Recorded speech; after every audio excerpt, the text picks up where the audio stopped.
So this is the Burton Stay Calm binding. So this binding is only offered to 6 stores in the UK.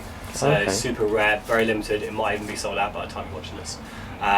Basically, it's designed as a cross between a Cartel and a Malavita from Burton.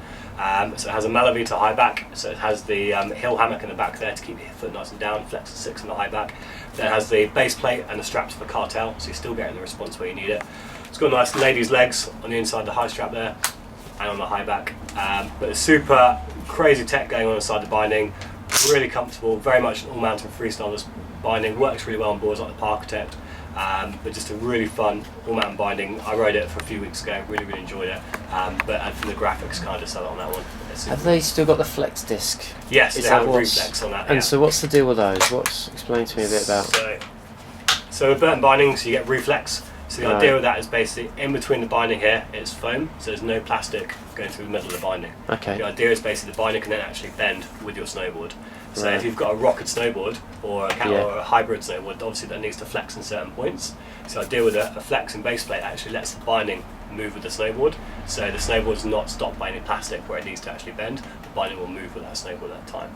Okay. It's much more of a natural ride. To be honest, you don't really notice it when you go to it. It's then when you ride a solid pace plate afterwards, you're like, oh wow, okay, the binding doesn't move as much as I thought it would. Okay. But it's now something to do with all their bindings, but do with all their bindings now, the reflex, and it works super well. Another cool little thing with this actually is the hinge on the side here.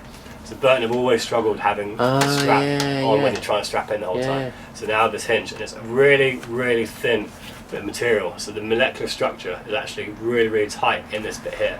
So it actually is much stronger, but it's much thinner. So it holds it open and flaps it open, which is pretty cool. Think it's going to last? Yeah. They've been testing it for 2 years now, and it hasn't break. You can't break it. Oh, sweet. Obviously, it's a warranty on it if you do it, if you manage to do anything. But from testing and stuff we've been using them, there's been no issues so far. But yeah, that's definitely a good new improvement. That's cool. Which is cool. That's more of a hybrid, kind of like freestyle all mountain. Yeah, freestyle all mountain. Yeah, you look at like the kind of Parkitect park binding, but then you can still shred around the mountain on it as well. Sort of thing. So this is the Burton Parkitect. It's one of Burton's top end boards, as I said, with the sort of Stay Calm bindings. Only offered to 6 stores in the UK, so it's going to be quite hard to find out.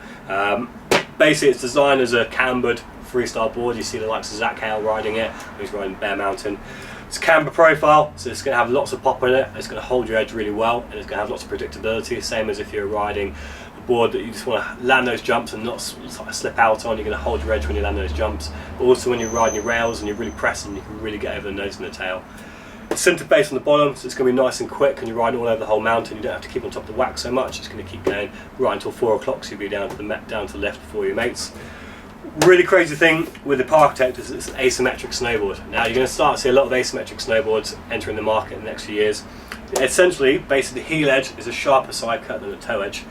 When you're riding, your hips, your knees and ankle all help you go onto your toe edge, but nothing helps you go onto your heel edge. So they designed the heel edge to be a little bit sharper, it's a little bit easier to turn on the heel edge, but the toes you can still put your pressure on. So you can see the bindings or the graphics on the snowboard actually show you where your left foot and your right foot are going to be, so the board's completely twin. Burton put the squeeze box in this, which is basically a layer up of wood, in actually a 15-15 format. So this is designed to ridden 15 on your front foot and 15 on your back foot, and then the wood is layered up in that position there, so you get the most direct kind of contact through to the board, so it performs as you expect it to do. But yeah, for 400 quid on the Parkitect, it's definitely one to check out. Cool kind of darkish sort of graphic. You'll see Jeremy Jones riding it and Zach Hale riding it. But yeah, definitely one to check out Burton Parkitect.